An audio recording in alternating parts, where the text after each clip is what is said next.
बच्चे मुझे बताएंगे कि इनमें से दो बास्केटें कम बास्केट का वेट कौन सा है, 8 या 15? 8। अब इसके बाद यहाँ पे आप मुझे बताएं, ये हमारे पास 3 बास्केट है, इनमें से कम वेट किसके अंदर है? 90, 30 एंड 1।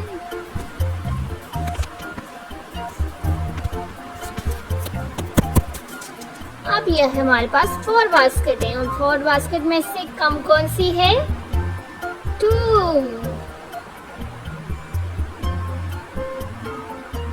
2 ऑप्शन हमारे पास रहेगी। अब ये देखें, इनमें से सबसे हैवी कौन सी है? 1, 9, 4, 8 या 20?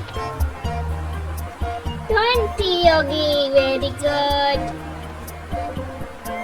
Good job. अब यहाँ पर हमारे पास 4, 5 बास्केट है, इनमें सबसे कम कौन सी है? 1।